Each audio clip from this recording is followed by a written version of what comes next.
Hello, hello, and welcome to the 2026 Driving K-12 Innovation Summit from CoSN. We're so glad that you're here. We've got some awesome ideas and insights and time to have conversations. So without further ado, let's get started. Real quick, this is a CoSN series that informs smart tech strategies for schools with teaching and learning at the center.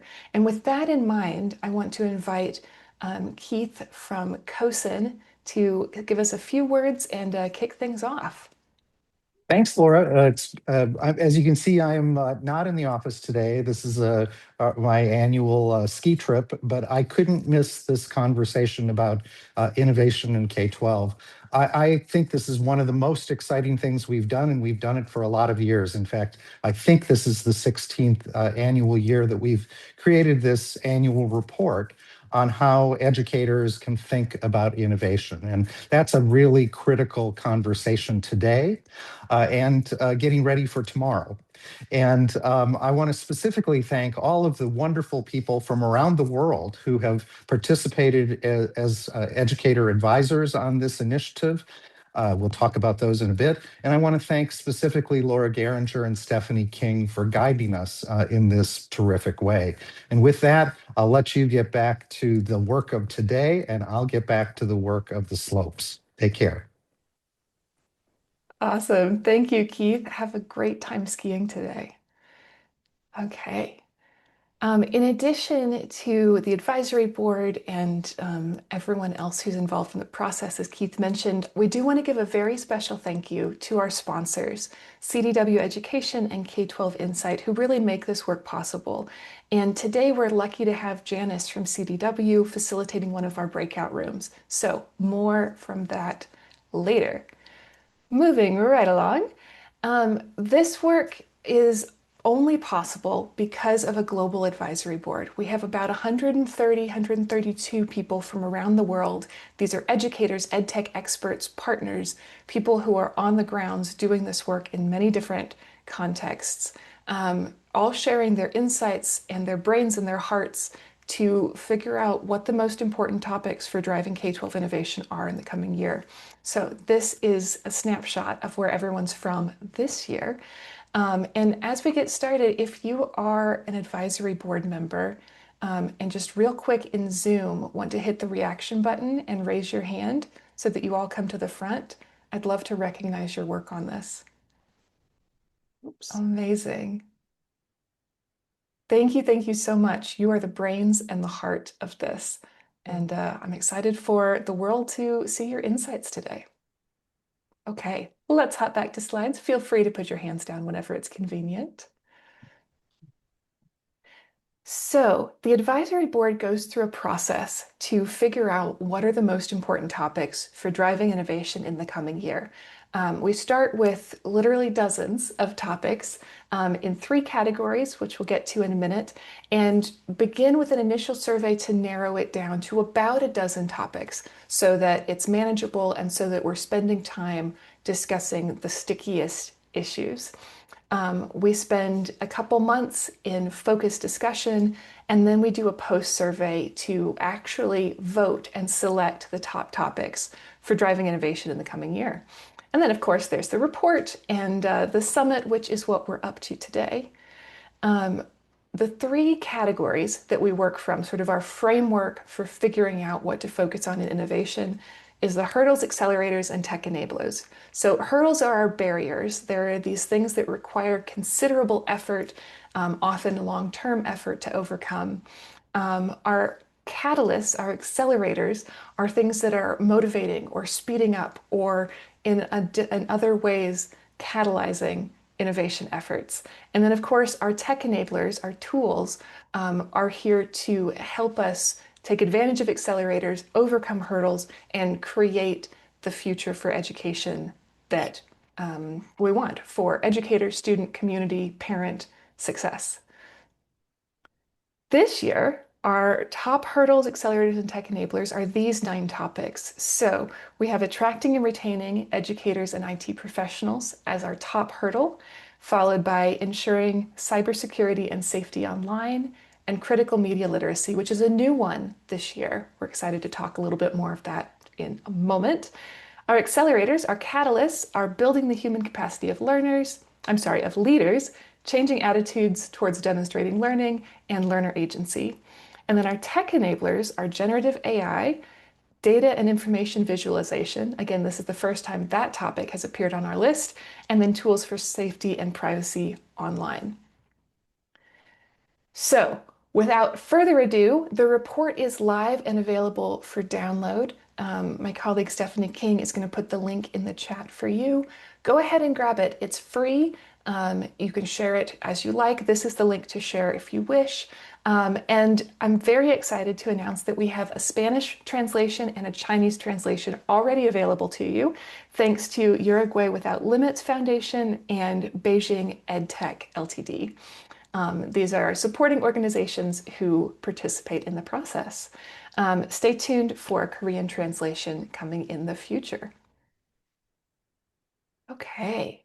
Now, I'm a part of this project, but I'm not the reason you're here. You're here to hear from educators and edtech leaders who are doing this work every day. And so we're going to go into 3 panels, one on hurdles, one on accelerators, and one on tech enablers, to really dig into these topics and have a conversation. So I'm excited to invite Beatrice, John, and Jennifer to take over things, and we'll do a quick transition here. As a reminder, these are the hurdles that they'll be talking about. And I'm going to stop sharing screen real quick and let them come to the digital stage, as it were.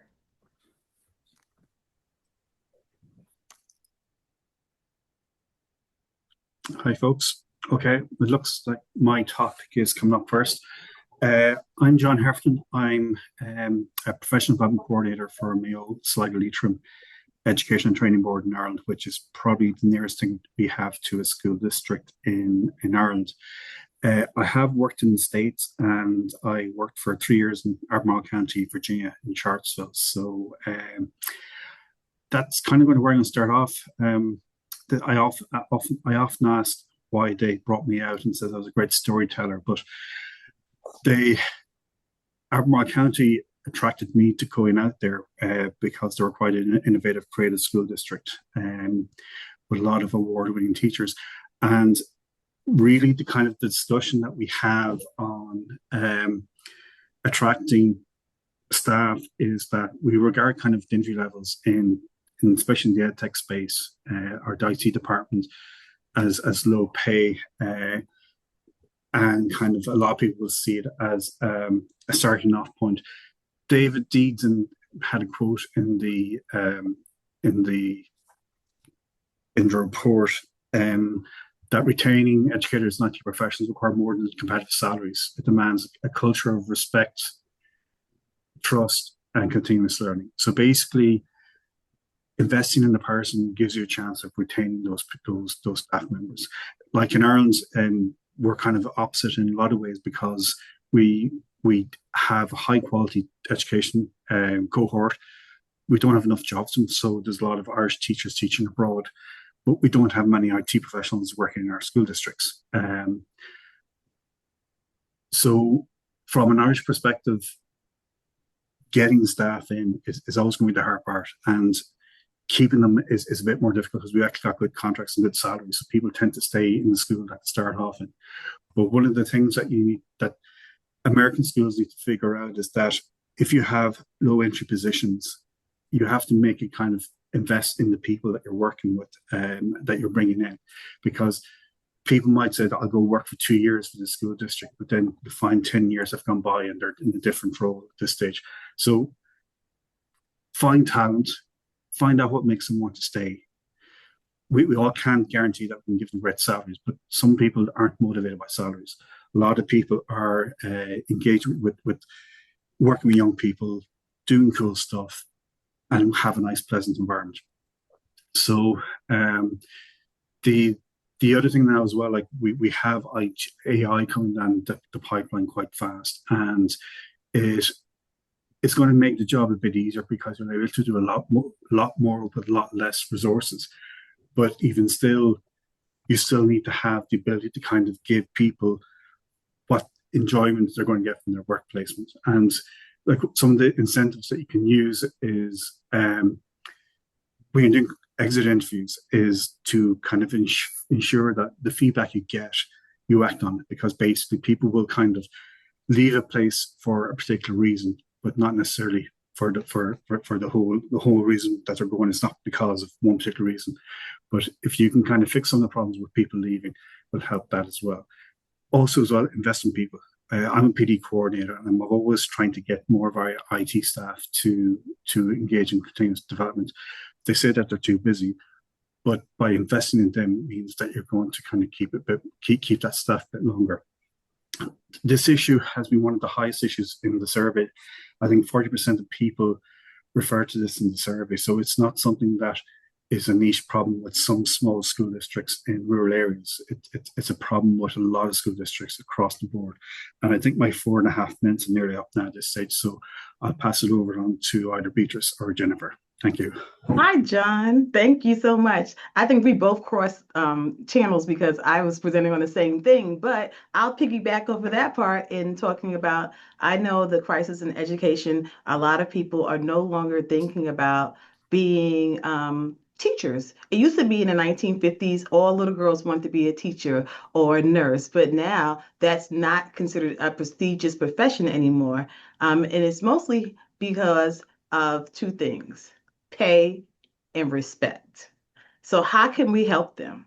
Well, we can definitely think about career growth paths and leadership development that, you don't have to just stay in one position for 30 years anymore. Being a lifetime teacher is wonderful, but also showing people that there is a growth path for them, that you can be a teacher and then you can work up to being an instructional coach and maybe a district coordinator. Even in terms of IT, being a school technician and having a growth path and funded certificates. So making funded programs where you're able to help people reach their next career goal or plan. A big thing is now helping us.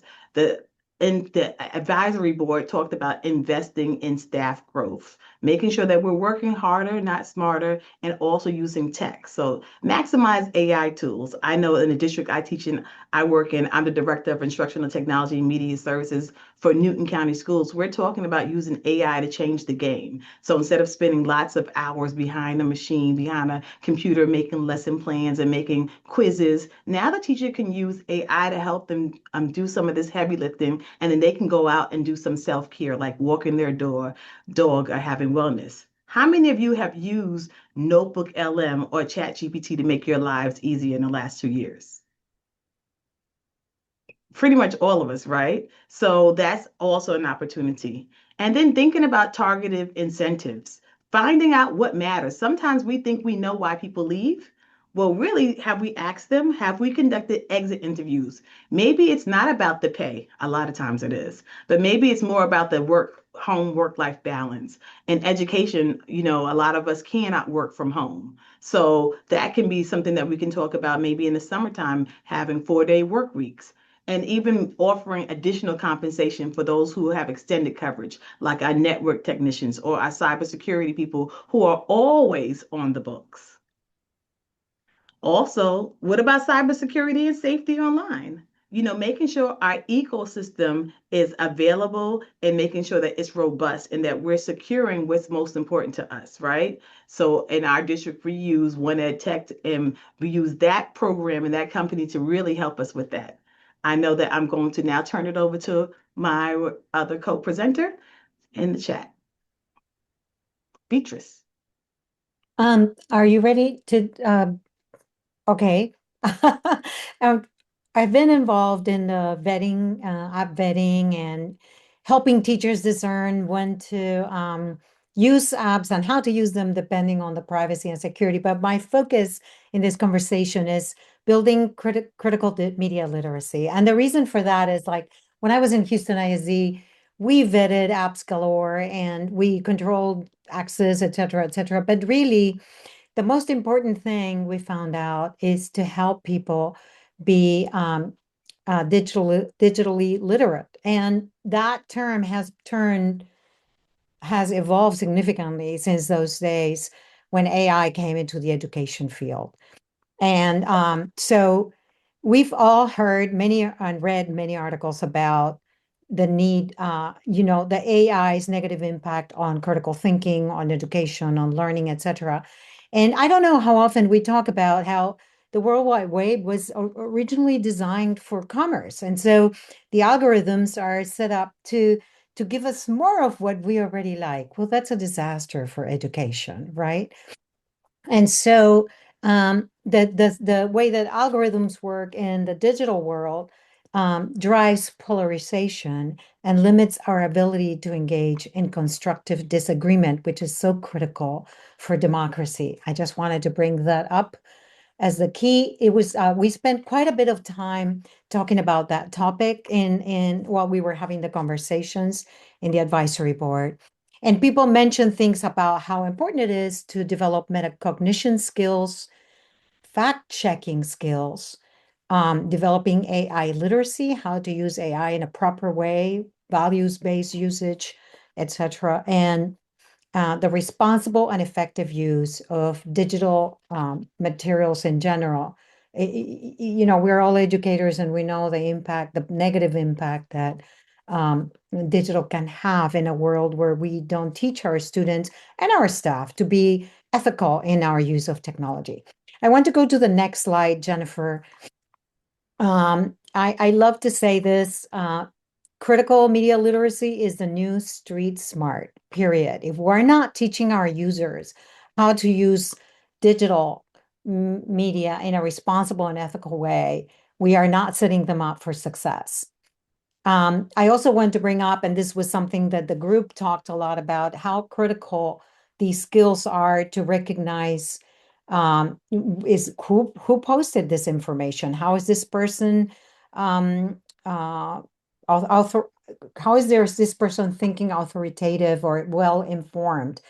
Analyzing the veracity of the content shared online, and also perhaps even searching for multiple diverse opinions about a topic, analyzing the diverse opinions and providing a summary, because sometimes, as we know, we want to think that all our students are excellent, but as we know, sometimes they have AI do the work, right? And how can we make sure that AI doesn't do the work?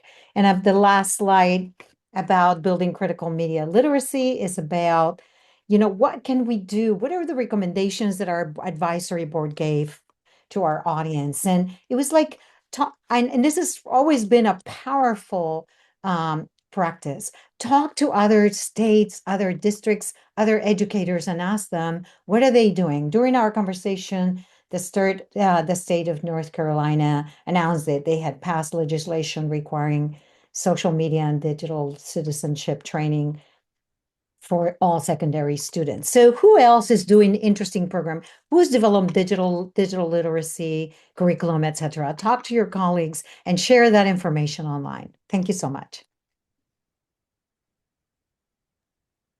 Phenomenal. Thank you three for all of those insights and information.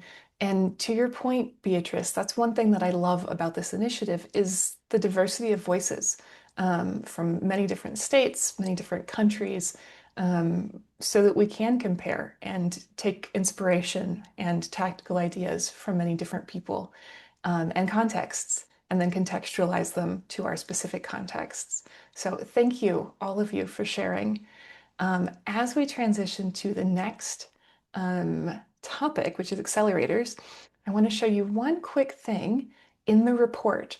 So this is new. If you scroll towards the end of the report to page 35, you'll get a quick 2-page summary of insights from the advisory board.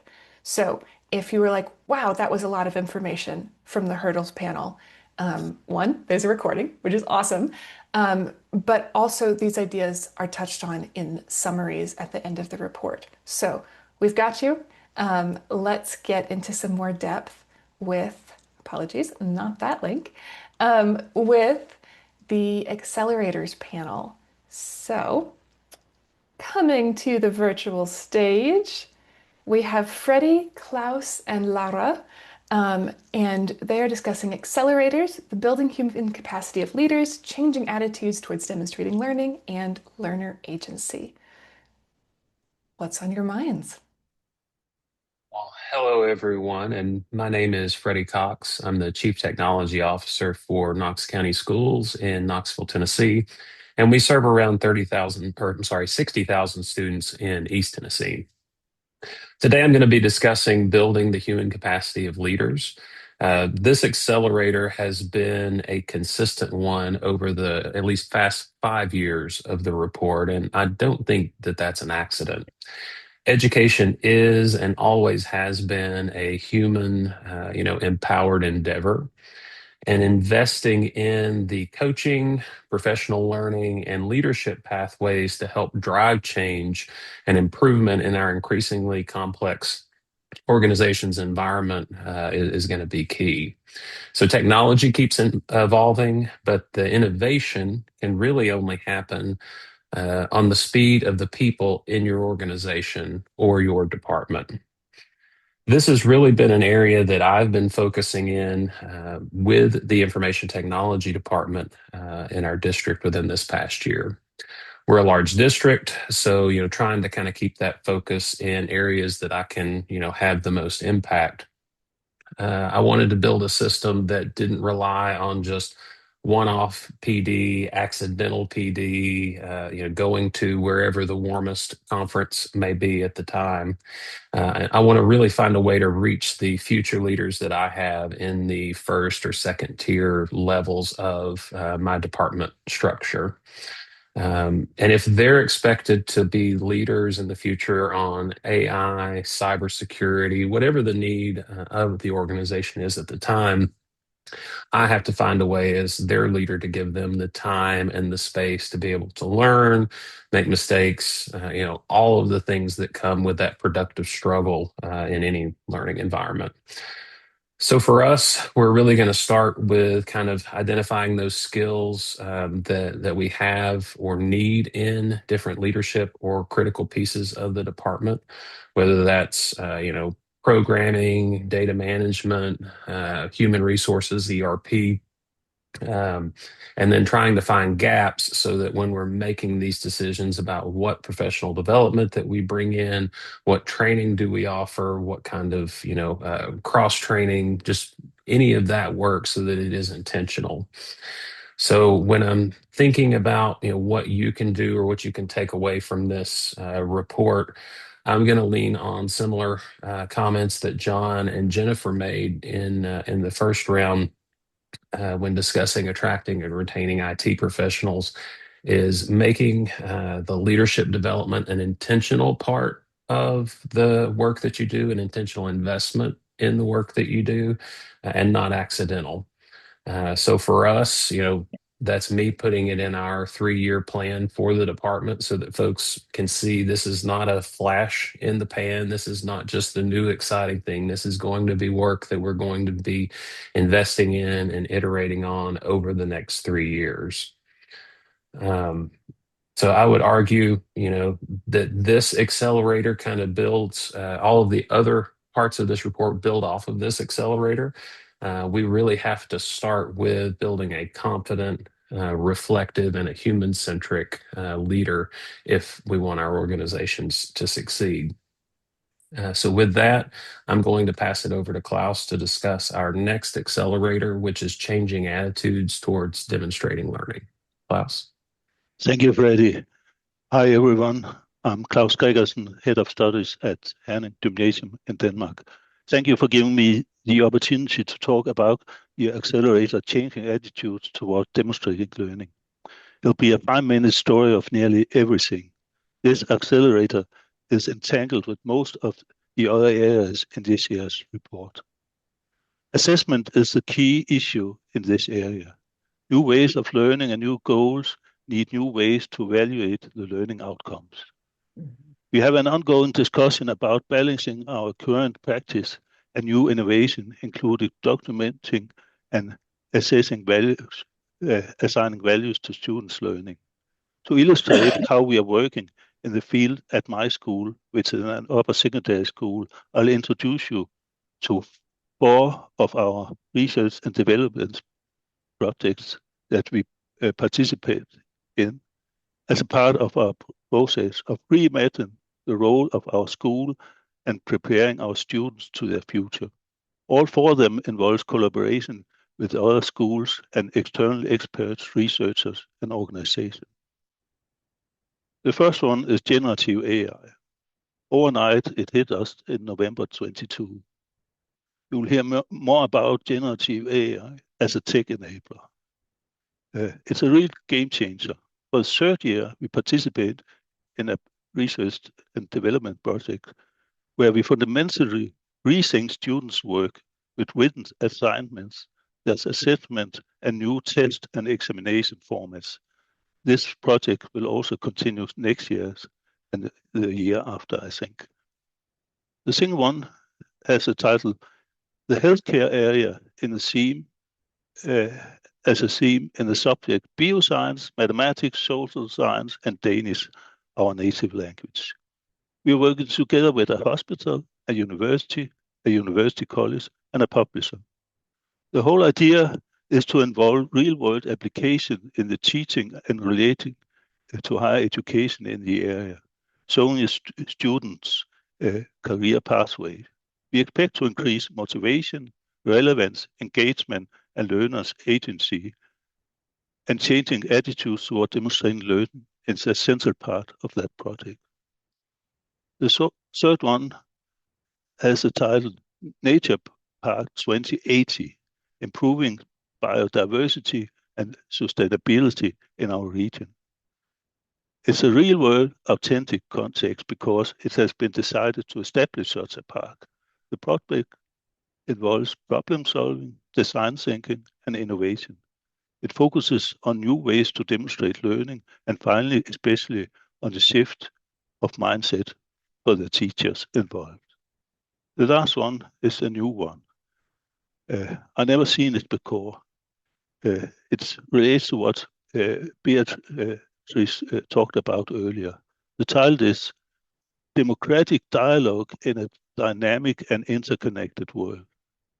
We are currently seeking fundings for for this project so it can be launched next school year. From the application, I'll read the first part so you can see what's in stake. Factors such as misinformation, social media, echo chambers, and distrust to the system, politician, and each other can contribute to posing a threat to democratic institutions and the coherence of society. Communities and democratic dialogues are therefore crucial for young people to participate actively and constructively in society. The theme is strengthening students' ability to form respectful communities, listen to each other, participate in open democratic dialogues, and acquire a critical sense of information flow. By developing safe frameworks for conversation and collaboration, a fertile ground is created for engagement, understanding of differences, citizenship, analysis of sources, and a stronger democratic outlook. The initiative deal with the development of new teaching methods and the upgrading teachers' competences in the use of new didactic approaches that promotes community among young people. This is our latest initiative toward new attitudes toward demonstrating learning. And with that, I'll pass the mic to Laura. Thank you, Klaus. Well, I'm Laura Mota. I'm president of the Uruguay Without Limits Foundation, coordinator of Godparents Project, which serves 200 schools in our country. And I used to be the director of the National Board of Education in my country. And I'm going to talk about student agency, which I find is a very important topic that has appeared for the first time in the 2023 K-12 report, and continued appearing consistently as an accelerator for the following years. In 2026 report, the advisory board considered this accelerator of one of the most relevant ones. So this accelerator does not come in isolation. It is related to the other two accelerators, but also to hurdles as well. And particularly thinking of this democratic dialogue and active participation that Beatriz and Klaus referred to, this accelerator has to do exactly with that. But what are we talking about when we refer to student agency? Well, the student agency is when students, when we focus on student active decision making in their education. It's about reconceptualizing the role from student to learner. And this is a very important difference. Student agency represents a paradigmatic shift in educational theory and practice, reframing learners from passive recipients of instruction to active agents who exercise decision-making, inquiry, self-regulation over their learning processes. This construct foregrounds learner urgency, metacognition, and intentional engagement with digital tools, particularly with educational ecosystem increasingly shaped by artificial intelligence. The effective implementation of student agency needs systematic structural and cultural transformation, including the reconfiguration of institutional norms, curricular design, assessment practices, and governance models. That is what we have been talking in this panel some minutes ago. So to think of learners or students' agency, it is essential to think not only on the learner, but also on the system itself. Critically, the development of a student agency is contingent upon the parallel investment in educator agency. Empirical evidence from agency-oriented districts and schools indicates that when educators are afforded professional discretion to design, experiment, and engage in reflective practice, they are most likely to cultivate learners' agency within classroom context. And we have some experiences in our schools looking at this, because when students are actively involved in what they are learning and how they want to learn and how they understand learning should take place, the results are much better. So accordingly, agency should be understood not as an isolated pedagogical intervention, but as an organizing principle embedded across institutional practice, leadership, and institutional culture.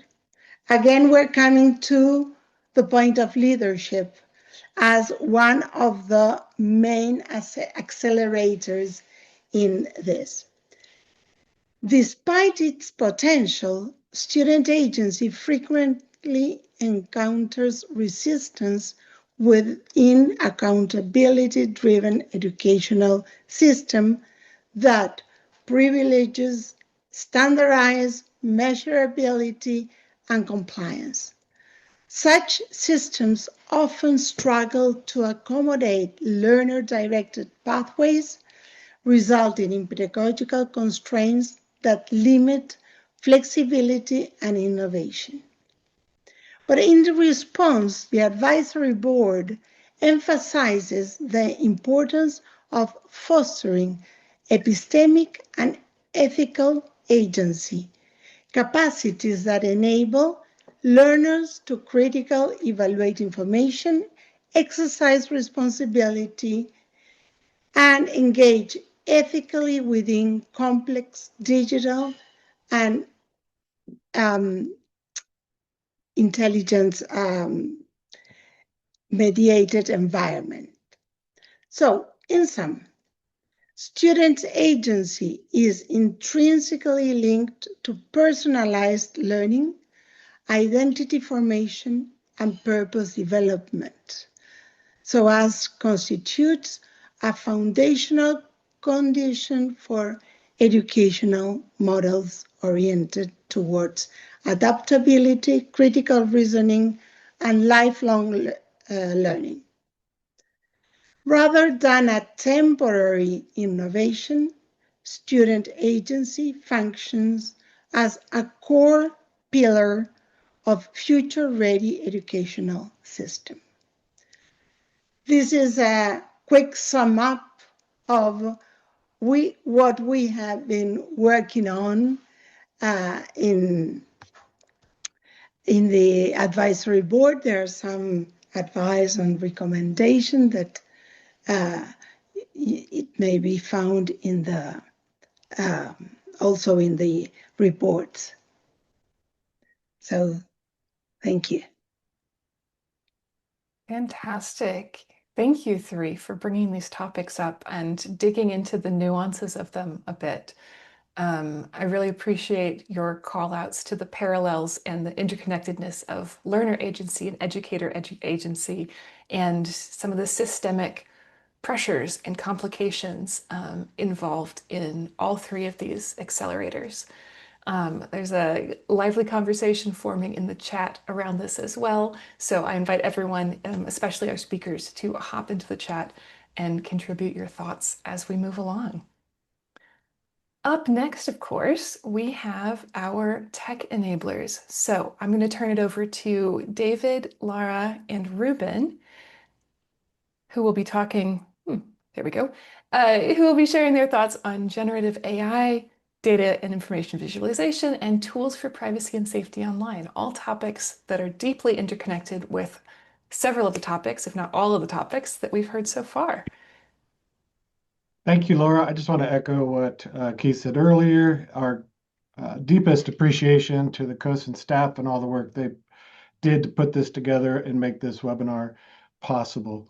As my team with Ruben and Laura, we met, we're taking a little bit of a more holistic approach around these three enablers. So we're not going to go through each enabler one by one. What we're going to talk about more is about their impact on the educational environment. So it'll be more integrated, and we're just gonna, we will be all talking throughout each of them. So as we looked at the generative artificial intelligence and the data and information visualization, we kind of merged those together into what we called some umbrella areas. One is around students, the impact on students through personalization and measuring student growth. So we're going to march through that first, and then we're going to talk about staff impact for those, especially around professional development, and then we'll wrap up on the data privacy. And we kind of went to the human-centered privacy and safety. So let's jump in. So first, under the impact on students, one of the great benefits that we're seeing around generative AI and with students is the ability to fully integrate content. A lot of teachers and teams of teachers have tried to do this for years, but it's just a monumental task. So when we talk about fully integrating content, we're moving beyond siloed subjects. So we're not, where we have math for this period, we have science, and we have English, we have social studies, we have history, all taught in isolation. So the promise of the generative AI and the tools that we have now, that it can actually help to integrate all of those contents into a meaningful flow for students, whether that's topically or based on student interest.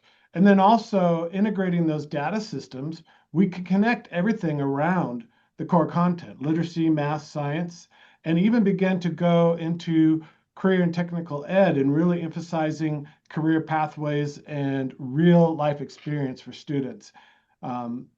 Instead of teaching all those standards, we could design a completely interdisciplinary experience where students' performance data flows across all subjects that allows us to see the whole learner, not just how they're doing in one class. Integration strengthens coherence, and coherence strengthens mastery. The other pair or partner to that is then teaching holistically.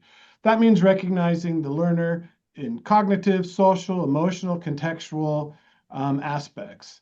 These tech enablers allow us to see patterns in attendance, engagement, formative data, real-time data, and performance trends across not just individual content, but all content.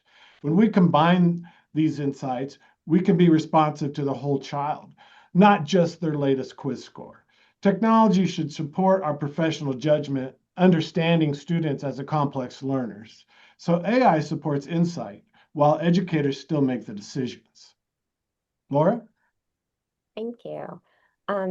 So in terms of personalization, it also is a great enabler that would build on what other people have been speaking to today.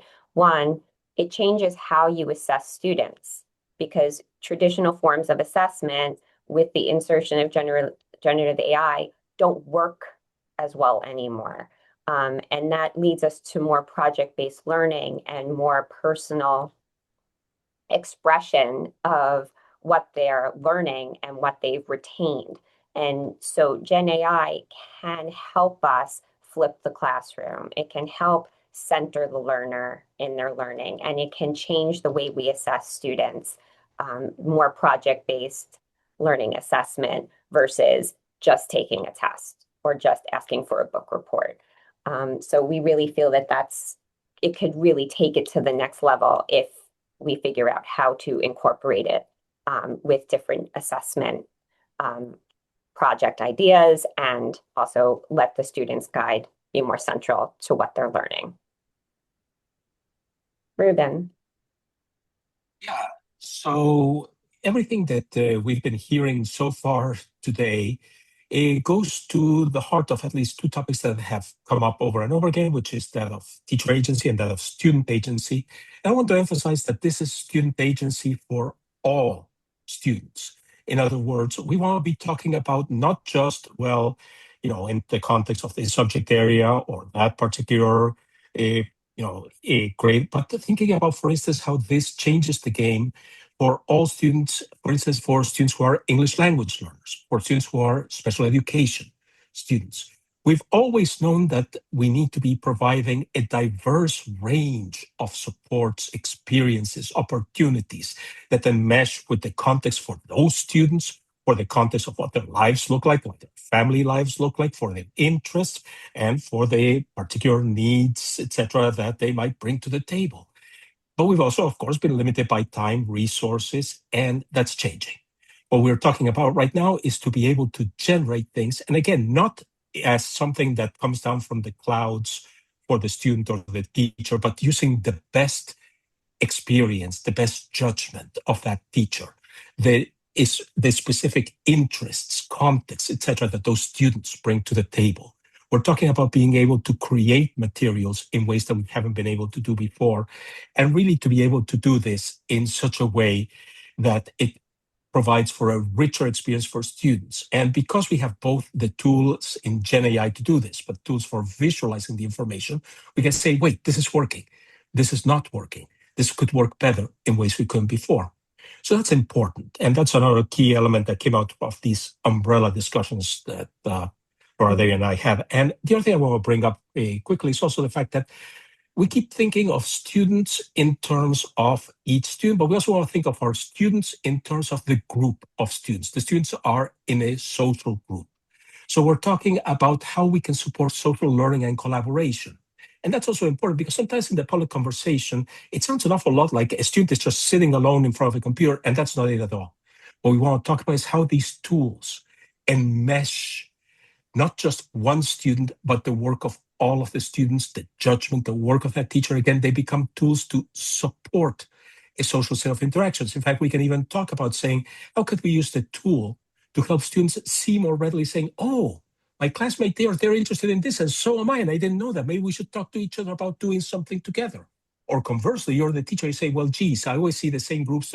What if I want to inject a little diversity? Can I use this to probe a little bit and see where they might be interested in different things and then bring together really diverse groups? So these are, again, possibilities that the combination of the Gen AI with the visualization tools make possible, these rich social experiences, social learning, social collaboration. So just a few thoughts there. Laura, I'll hand it back over to you. Thank you. It's also interesting that, as we say, we want to support all learners. The generative AI really allows for that because it can deliver personal engagement and content on the levels that the students need to receive it. Like one of the biggest challenges in the classroom is for a teacher to personalize learning for how do you personalize learning for 30 students when they're all on different levels and different spaces and there's standards that they can't reach when and all on different levels. Now with Gen AI incorporating into so many of the tools they're using or to provide the information to determine, it can level the reading information for students so the teacher doesn't have to do that for them. So it really can provide an inclusive and personalized education opportunity for students that teachers may not have been able to constantly level set for due to just what a incredible workload that would be for them. Yeah, so I think what we're talking about here is the possibility of students being able to engage in passion projects. And that's where we want to get to. It will take time for all of us, teachers, learners, everybody, to figure out all the ins and outs of this, what works, what doesn't work. But that's what we could be looking at. That's the type of, when we're saying, what do you want to set your eyes on for an ultimate objective? Yeah. That's something you can look at. So. I think along with this, then we can go to holistic mastery using integrated content data, individualized data visualization for students so that they can see and own their own progress and maybe even have, as we talked about, learner agency and prioritizing their learning. When students can see their own progress across integrated contents through clear, individualized visualization, something powerful happens. Ownership increases. Instead of waiting and having something done to them or getting a grade on a paper and just throwing it away and ignoring it, students are able to then take ownership of that. This shifts learning from reactive to proactive on the part of the student. Right. Thank you. And this is really important because we're talking real time here. Again, this is something we've known for years. The faster, the sooner we can get the feedback to the students, the formative assessment loop, all of that depends crucially upon immediacy and being there when the student needs it. And again, there are limits on physical time, there are limits on everybody's time, but now we can say, great, focus the time of the teacher, the student on this that matters and use it to scaffold this much more responsive, much more directly relevant feedback loop that can be made possible. And even though we still want everything to be human-centered, sometimes students and adults too react better to feedback from the Gen AI or the AI tutor or even just any kind of, like, sometimes people resolve their disagreements in a chat more than they can face to face. It takes the emotion out of it. So when the students are getting feedback from the AI tool that they're using, they might be a little more open to the feedback and not necessarily interpret it as a critique, criticism. It may also encourage them to take risks and try more innovative, tasks or ideas if they receive, quick iterative results that they can, continue to, make it better with the help of this tool, and, they'd be more comfortable taking risks in that kind of environment. And then also, of course, while we say feedback from AI is great, we still have to monitor it. Like not all the feedback from AI is correct. We've heard lots of stuff about people taking advice that they really shouldn't have taken. I love the comic that's like, oh, you just ate the mushroom, and the AI after you ate it said, oh yeah, that's poisonous, but it's too late then because it's like, oh, I'm sorry, I know I said it was okay to eat that, but it wasn't. So, it's really important that while we let kids, use these tools to get feedback and to, progress their ideas, that we make sure we're monitoring and that they're going in the right direction.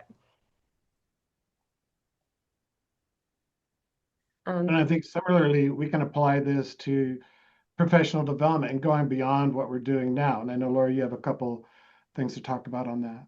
Yeah, well, like some of it's very, stuff that we've all talked about. It really helps with the teacher workload.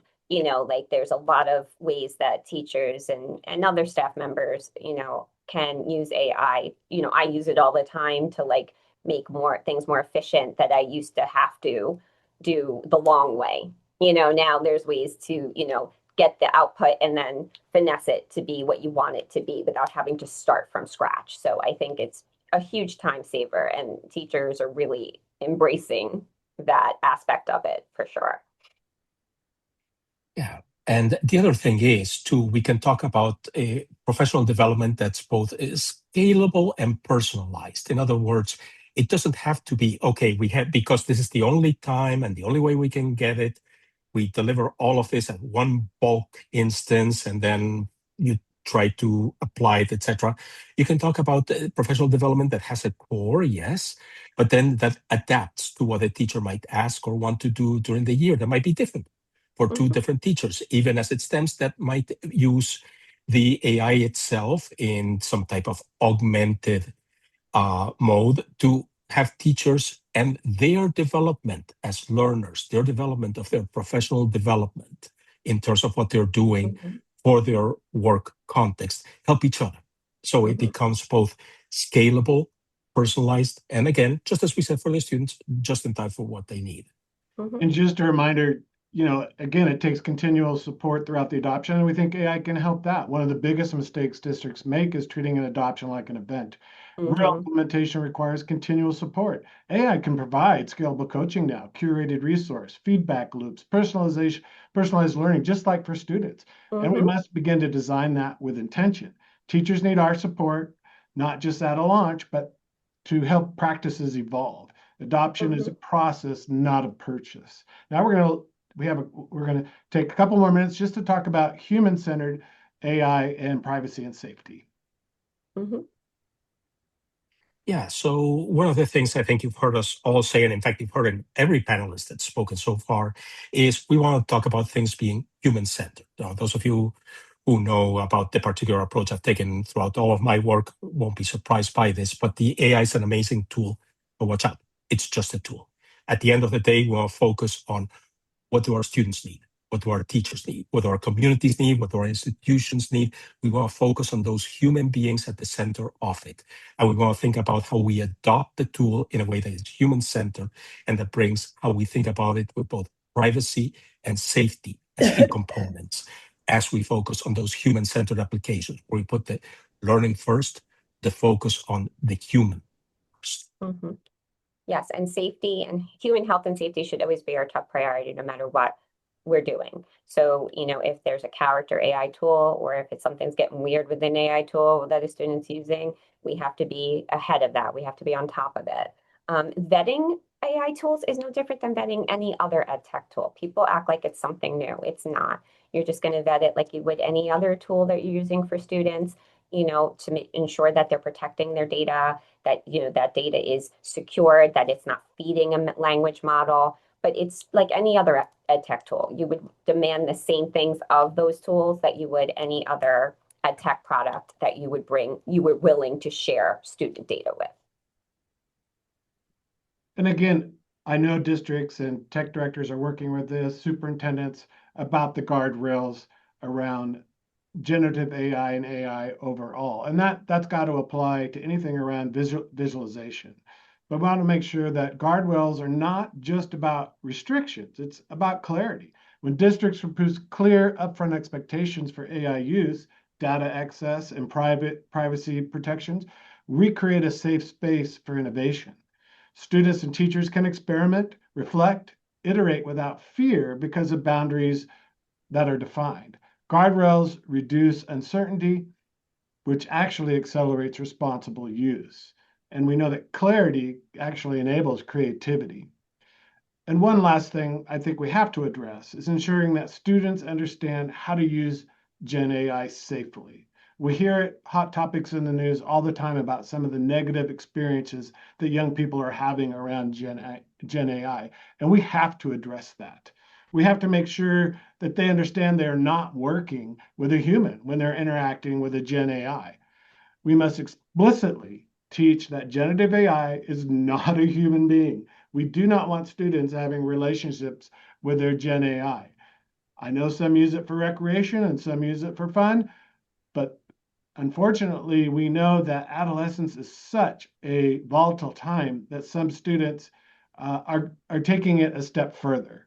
So it does not know anything, and it just predicts, and it can be wrong. It can reflect bias. AI literacy includes helping students understand the nature of the tool itself. That awareness builds critical thinking, prevents over-reliance. Responsible innovation starts with informed users. Transparency builds trust, and that trust builds responsible use. With that, Laura, we'll hand it back to you. Other Laura. There are three of us presenting today, and I am so thrilled to have all the Lauras and Laras here today. Thank you so much for weaving those conversations together. You brought in critical media literacy as it relates to AI literacy, talked about safety as it relates to visualization and AI use, learner agency and educator agency. And this is a really good snapshot of what it's like to be in the Driving K-12 innovation process because so much of the conversations are intersectional. And as you're trying to create positive change, as you're taking the next step forward, as you're iterating and taking incremental efforts to make systemic change, make institutional change, make small scale change in your classrooms, this sort of approach of looking at these topics as they relate to each other is really powerful. And one of the things that we pull out of the conversation each year are these bridges, these themes, these things that span multiple topics. And none of these should surprise you from the conversation today, but it's important to make them explicit. So we've been talking through these conversations about ethics and trust is non-negotiable, about bringing the human judgment into these conversations, and how ethics is so important for innovation and for really serving the real humans that we're all trying to serve. Equity and access being key. This came up as a theme in the tech enablers discussion, as well as we talked about personalization, learner agency, and who we're serving through education. And then this point, there's been some discussion in the chat about how we make these big systemic changes, how we realize the potential of the accelerators, overcome the hurdles at scale, and leverage the tech enablers in responsible, ethical ways to really drive large-scale change. And so there's this point about cultural change being greater than technological change. So culture work, investing in relationships, and doing this iterative work of storytelling, of creating the culture that supports risk-taking on the part of educators and ed tech leaders and students is all really foundational to how we move forward. I invite all of our panelists, if there's anything you want to say on these topics, please throw it in the chat. I'm not going to put you on the spot by calling on you when I didn't say I might. So invite lots of conversation in the chat. Speaking of conversation, we are coming to the point in our program where we invite you to meet in small groups with each other to strategize, to talk about the context. But before you hear the word breakout room and think, I'm driving, I can't hop, it's not safe to hop in a breakout room. I'm making lunch, I've got a million different things. If you are unable, uninterested, or unwilling to join a breakout room, That's okay. We invite you to stay in the main room and participate in that way. That being said, I really do hope you'll consider going into a breakout room. It's the people in this process, it's those who are working on these problems at all different levels of our society who make this work sustainable for the long run. And we hope that you get a few minutes here to experience being less alone in this hard, consistent, very important work.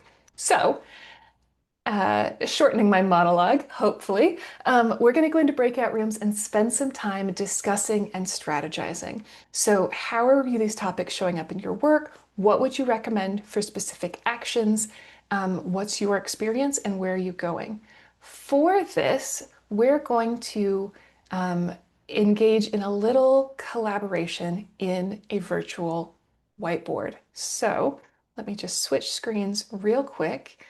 My colleague Steph is going to throw the link in the chat. But we're going to be working in this digital whiteboard. And a real quick tour for you if you're not familiar. This is very zoom in and zoom outable. So if you can't see something that you're looking for, feel free, zoom in, zoom out, move across the whole board.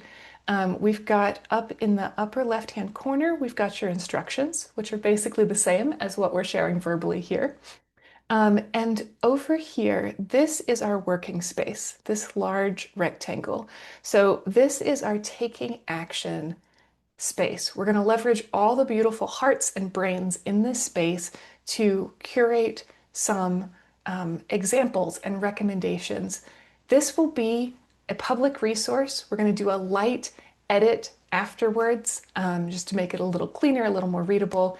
And then CoSN will be sharing this publicly. So you today are not just listening and absorbing and having conversations in the chat. You are actively contributing to creating the futures you want to see. This is a process that we do in the EdTech Innovation Committee, which we'll talk more about at the end of this presentation. And today we're going to try it here. So go into the link, open up this Miro board. If you can see a million different cursors, then click on this little drop down and go turn show cursors off. This is overwhelming. I don't know how to think with this many cursors on the screen. So if that's your situation, hide those cursors, get them out of your way. We've got hurdles, accelerators, and tech enablers mapped out here. And the great thing about working in this non-linear spatial way is that things don't have to be sequential. If you have a comment that connects to multiple topics, great. Grab this, create a little arrow, and connect your topics. Or put your post-its, that's what these guys are, put your post-its in multiple places. We've got post-its here for you to grab or copy and paste.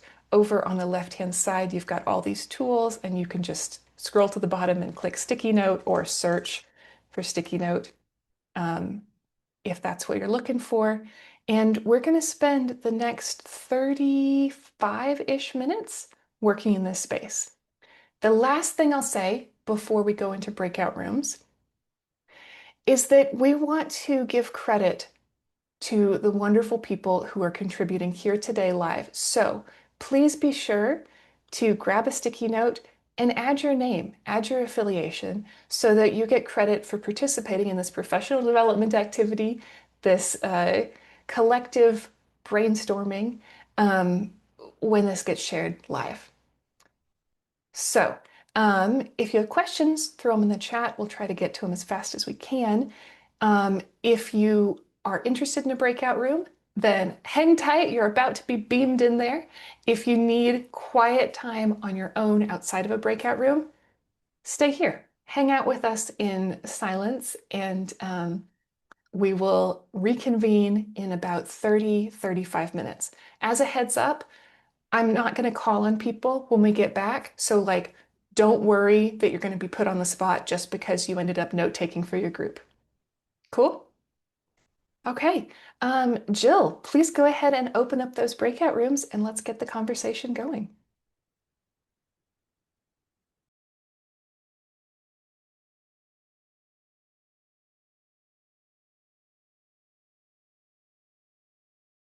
Okay, breakout rooms are open. If you don't see it, let me know.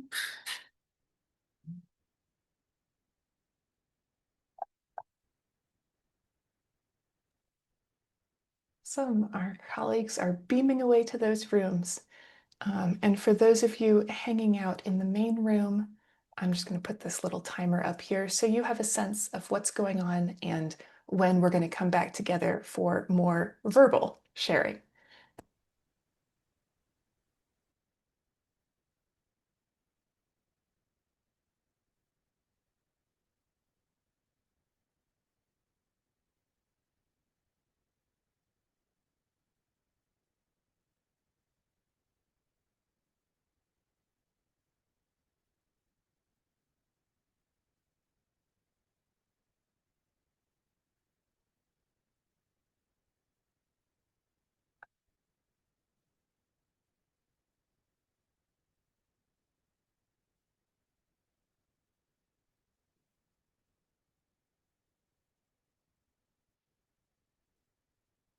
Right.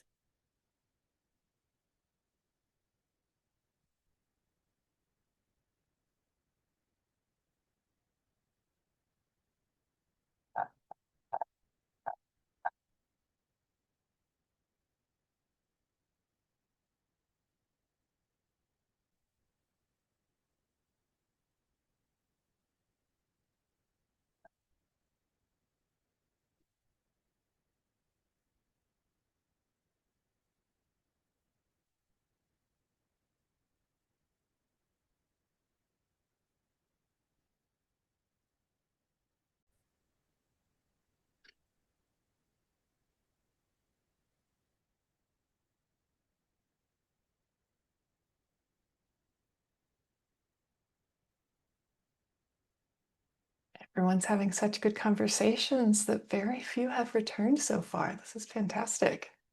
Yeah, I'm anxious to hear about it. Really good points in the mural board, so I can't imagine what's happening in the rooms. Welcome back, everyone. Hello, whether you are returning against your will at the end of the clock or have reached a natural point in your conversation. Right, 10 seconds. Everybody will be back.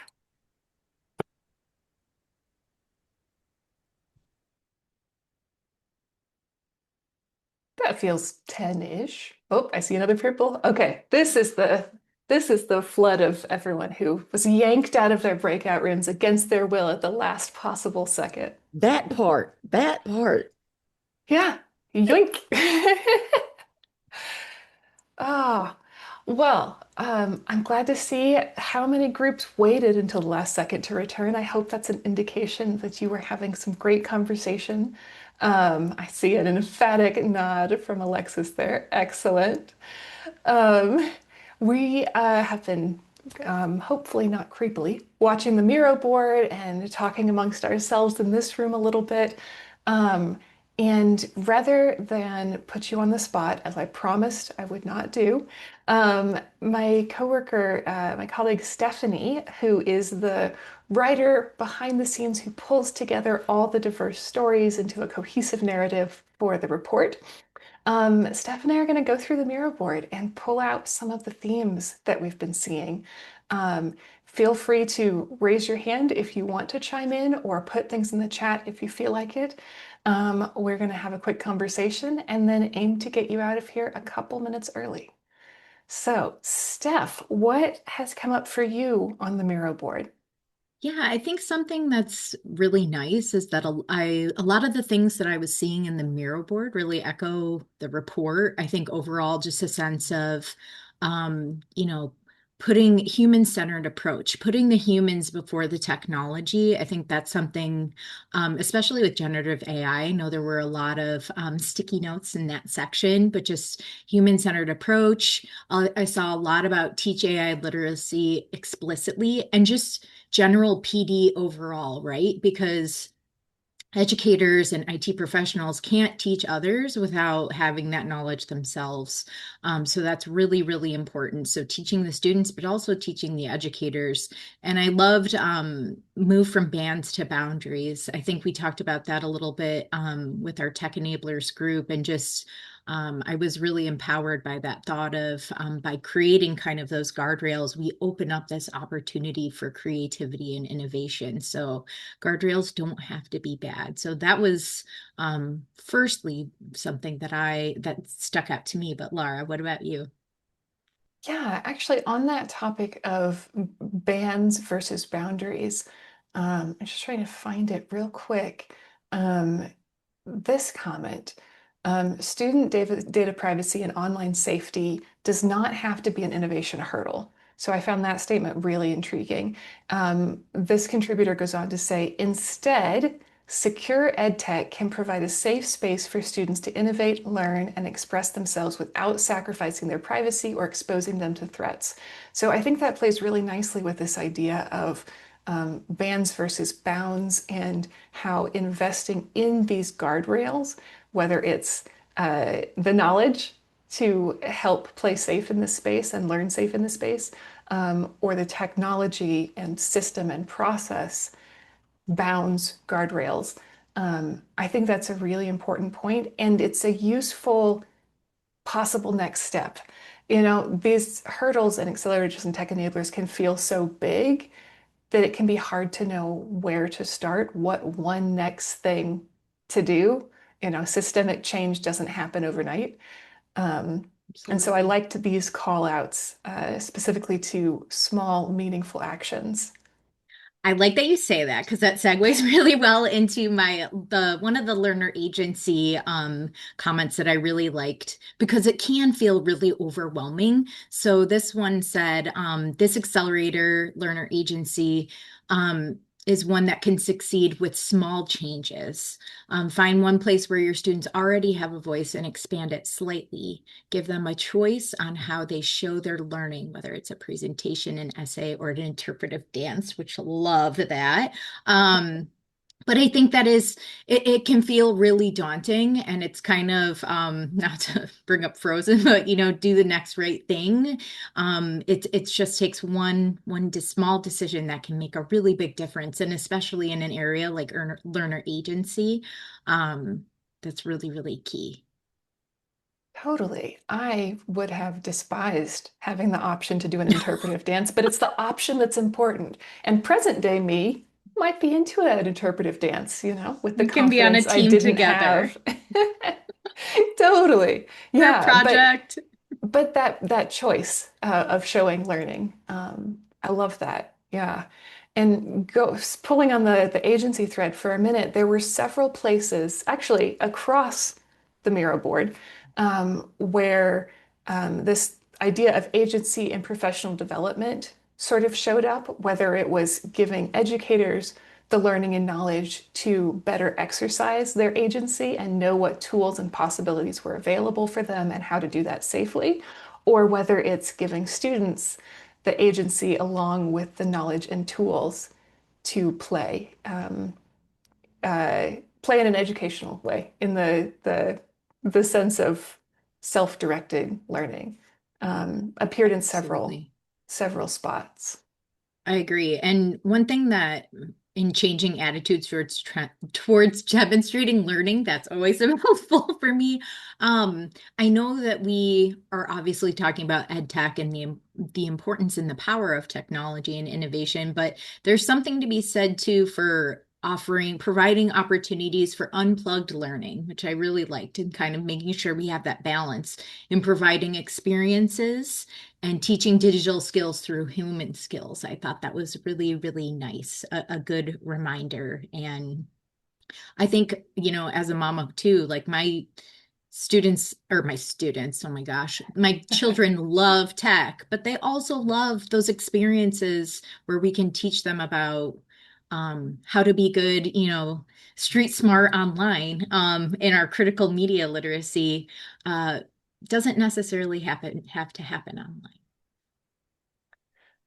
You know, you're getting at an important point here. The intentionality of modality. Wow, that sounds like a poem.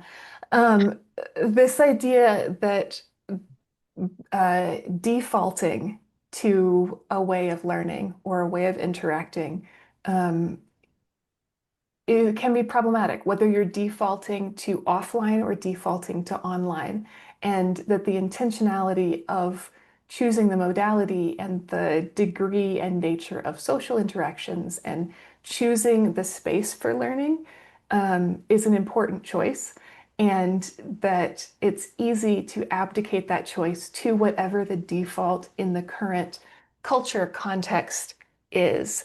Um, and so I like that call out to um, the value of offline and the value of online and the intentionality of what's happening in those spaces. Absolutely. And I think it makes both modalities, both on or offline, even more impactful when there's that balance, you know? Yeah. Well, one additional comment that stuck out to me, and it might lead to a slight transition in conversation, around building the human capacity of leaders. So the comment here says leadership development is a strategic investment. And I think that's come up a lot in our conversation today. Um, and so this individual recommends, or perhaps a group recommends, utilize the Driving K-12 Innovation Report to justify the investment of time, trying something new and being the model for your district. And so that leads us really nicely to this question of, okay, great, you've got this 38-ish page report. Educators have contributed from all over the world, 130 voices, et cetera. How do you actually use this report to drive meaningful change? There's the sort of obvious or semi-obvious first option of learn from it, get an idea, see what others have to say, um, get a broader perspective, a different perspective on these challenges and recommendations. But there are also more tactical options, like the suggestion from Building the Human Capacity of Leaders of using the report to justify investment of time in something like building human leadership capacity. So one option is to use it intentionally, ethically, as evidence to help make the case for change efforts that are relevant, important, and timely in your specific context. Um, I was pausing to switch screens and make sure that Steph wasn't trying to like, excuse me, I'm trying to say something. No, you're doing a fantastic job. I think it is really important, you know, that we don't skim through it, read through it, analyze it, and then leave it, you know, close that with the screen and keep going on. Just this is a resource that you can come back to, that you should share with others, and you know, sharing is caring, and together we can really make an impact on this work.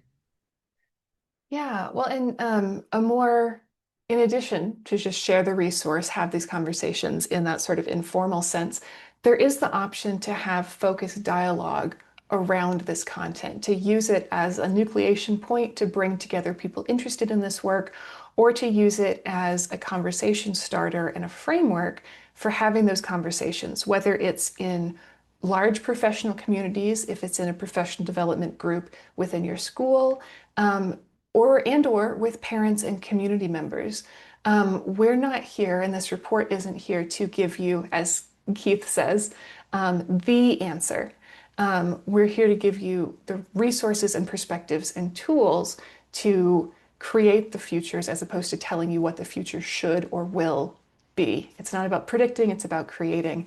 And so this co-creative, this multi-interest holder investment in these conversations, in these dialogues, can be really powerful. Um, this came up in a webinar from CoSN a week or two ago. There's a strong present narrative, especially in the US, but also elsewhere in the world, around the role of ed tech in this current moment and screen time and what screen time means and is all screen time created equal? And it's so easy to simplify these complex issues, these systemic conversations. And so the report is one way to have conversations in reduce the emotional stakes of these conversations, to be able to have meaningful dialogue and unpack some of these things. Is all screen time created equal? I would say no. But that's a conversation point to be having, both in your specific context and in the broader policy context. And it's also an opportunity to share success stories.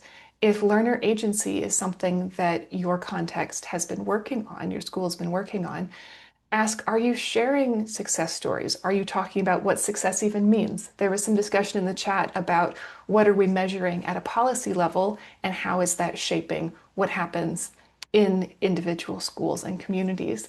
And this multi-way dialogue, both in small contexts with parents, community members, students, educators, and in broader contexts, contextualizing it with stories can be really powerful. Digging into what success means, what EdTech implementation is working, what's not working, and what it means when we say what's working and not working. And I see a call out to digital citizenship in the chat as well. Absolutely. As we go ahead and wrap things up, we did promise to get you out of here a couple minutes early. Steph, was there anything you wanted to share before we just do our couple closing ideas? No, it just thank you. Thank you all for taking the time. I know it's a good chunk of time. And, US and abroad, like this morning, afternoon, evening, we are so grateful to spend the time with you and for you to spend the time with each other. I think that's really critical now more than ever. So thank you so much. Absolutely. I just want to echo Stephanie's gratitude for the time that you've given us today, and for your investment in the long-term work of creating the futures we want in society and in education. One last time, here's the link for the Driving K-12 Innovation 2026 report. It's free, publicly available. Feel free to share. And if you've enjoyed this process, if you're interested in getting involved in this sort of innovation work with CoSN. This is an annual project. The Driving K-12 Innovation Advisory Board will reconvene next August-ish, and applications are currently open for the advisory board. Just know if you apply, it's going to be months until you hear back because the application is open until July. There's also a year-round community for CoSN members who wish to volunteer called the EdTech Innovation Committee. Dave, one of our speakers from the Tech Enablers panel, is actually a co-chair of that, and Ryan's in the room as well.